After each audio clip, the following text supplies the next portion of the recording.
दुनिया की सबसे लंबी दीवार जिसकी कुल लंबाई 21,196 किलोमीटर है। यानी अगर आप कश्मीर से कन्याकुमारी तक 3 बार चक्कर लगाएं तब जाकर आप ये पूरी दूरी तय कर पाओगे। ये दीवार इतनी बड़ी है कि इसे बनाने में 2000 साल लगे और इतनी खतरनाक है कि इसकी नींव में दफने 10 लाख से ज़्यादा मजदूरों की लाशें और इतनी रहस्यमय है कि आज भी कई जगहों पर इसके किनारों तक पहुँच पाना नामुमकिन है। लेकिन यह सिर्फ ईंटों और पत्थरों की कहानी नहीं है, ये कहानी है संघर्ष की, सत्ता की और डर की। चीन के प्राचीन समय में बार बार हो रहे मंगोल आक्रमणों ने एक सवाल खड़ा किया, कैसे बचाया जाए अपने खेत, अपने घर और अपने लोगों को। और इसका जवाब था एक दीवार। लेकिन ये दीवार एक रात में नहीं बनी, ये बनी टुकड़ों में, अलग अलग राजाओं के आदेश पर, कभी सूखे रेगिस्तान में, कभी बर्फ़ से ढकी पहाड़ियों पर, तो कभी नदी के किनारे।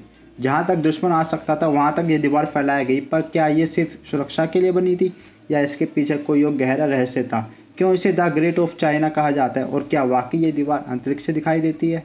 आपने शायद ही कभी सोचा होगा कि एक दीवार आखिर इतनी बड़ी कैसे हो सकती है। लेकिन यह कोई साधारण दीवार नहीं है, ये एक ऐसी दीवार है जो चीन के उत्तर से लेकर उसके सुदूर पश्चिम तक फैली है। बर्फीले पहाड़ों से लेकर तपते रेगिस्तान तक, घने जंगलों से लेकर पत्थर जैसे सख्त मैदानों तक, हर जगह इस दीवार ने अपनी मौजूदगी दर्ज कराई है।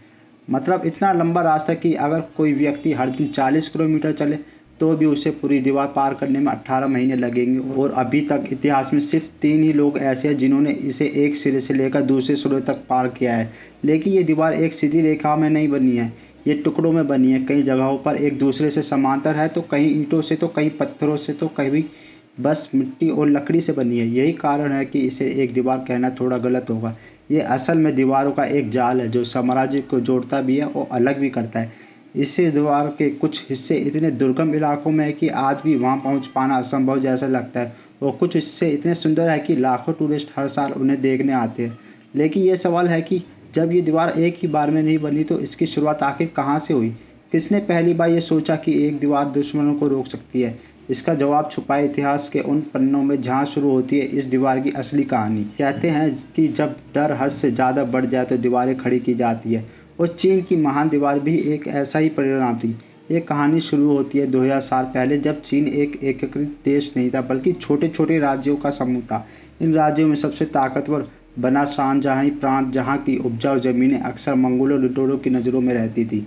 मंगोलों के पास संसाधन नहीं थे, लेकिन घोड़े, तीर और आक्रामकता भरपूर थी।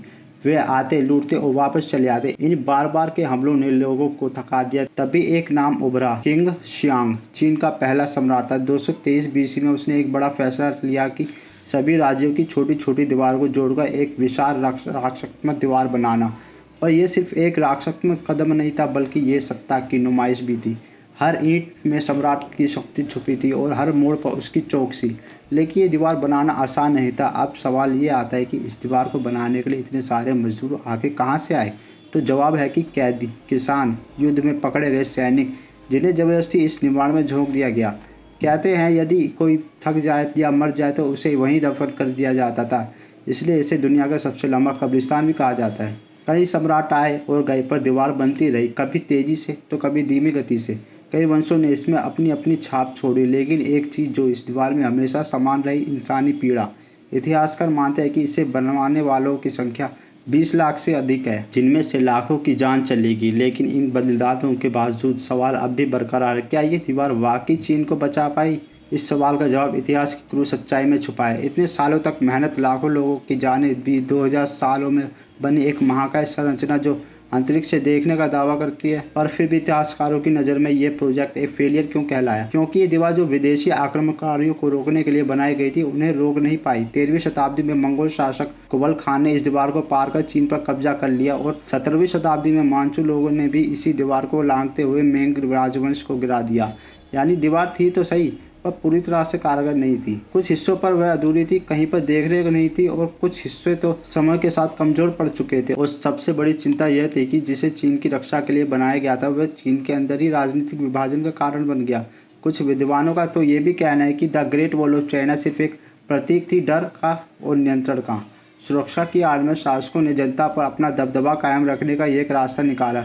इसलिए आज जब इसे दुनिया के 7 अजूबों में गिना जाता है तो साथ ही ये सवाल भी उठता है, क्या यह वाकई एक सफलता थी या फिर एक इतिहास का सबसे शानदार लेकिन सबसे महंगा भ्रम था? जवाब आपके नज़रिए में छुपा है।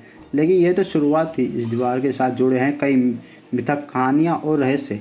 एक दीवार जो दुनिया के 7 अजूबों में शामिल है, उसके इर्द गिर्द कुछ कहानियाँ घूमना तो लाजमी है, लेकिन क्या हर कहानी सच्चाई पर आधारित है? इस दीवार को लेकर सबसे बड़ा मिथ है कि क्या ये दीवार अंतरिक्ष से दिखाई देती है। दशकों से लोगों को बताया गया कि ग्रेट वॉल ऑफ चाइना एकमात्र मानव निर्मित चीज़ है जो चंद्रमा से दिखती है। लेकिन विज्ञान क्या कहता है? नासा के अनुसार ये दावा सरासर झूठ है। चंद्रमा से नहीं, यहाँ तक कि ये लो अर्थ ऑर्बिट से भी इसे देख पाना बहुत मुश्किल है।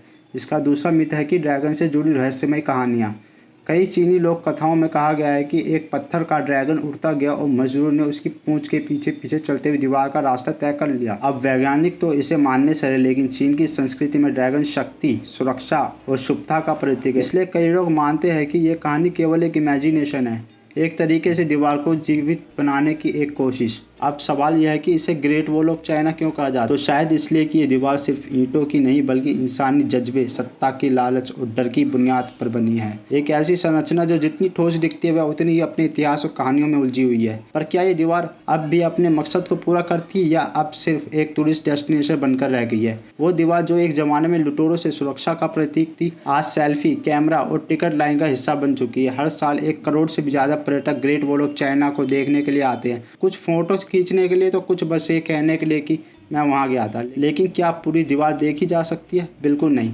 वास्तव में ग्रेट वॉल का एक बहुत बड़ा हिस्सा अब नष्ट हो चुका है। कुछ हिस्से तो पूरी तरह से मिट्टी में मिल गए हैं, कुछ पर झाड़ियाँ उग गई हैं और कुछ टुकड़े अब निजी संपत्ति में बदल चुके हैं। पर जो हिस्से अब भी सुरक्षित है, जैसे बीजिंग के पास का बदासिंग सेक्शन, जहां आज भी दीवार का वह भव्य रूप देखा जा सकता है जो सदियों पहले बनाया गया था। साल 1987 में यूनेस्को ने इसे वर्ल्ड हेरिटेज साइट घोषित किया और तब से लेकर अब तक चीन सरकार और स्थानीय संस्था इसके संरक्षण में जुटी हुई है। लेकिन कुछ सवाल अब भी रह जाते हैं कि क्या ये दीवार सिर्फ एक पर्यटक स्थल बनकर रह जाएगी, या फिर इसे इतिहास से जोड़ने वाला एक जिंदा प्रमाण माना जाए? क्योंकि जब आप इसके पत्थरों को छूते हैं तो सिर्फ एक दीवार नहीं, बल्कि सदियों पुरानी आवाज़ें सुनते हैं। ये दीवार बताती है कि कैसे इंसानों ने अपनी सीमाओं को चिन्हित किया और कैसे उसने अपने डर से लड़ने के लिए पत्थर उठाए। एक दीवार जो कभी लड़ाइयों की गवाह रही, आज इतिहास की सबसे बड़ी सीख बन चुकी है। हमने देखा कि कैसे ये दीवार सिर्फ पत्थरों की नहीं, बल्कि हजार कहानियों, संघर्षों और कुर्बानियों की नींव पर खड़ी है। आज जब आप ग्रेट वॉल ऑफ चाइना को तस्वीरों में देखते तो क्या आपको ये मजदूर याद आते हैं जो कभी वापस नहीं लौटे? वक्त बदल गया, राजा नहीं रहे, युद्ध नहीं रहे, लेकिन ये दीवार अब भी खड़ी है। तो दोस्तों, इस वीडियो को देखने के लिए आपका बहुत बहुत धन्यवाद।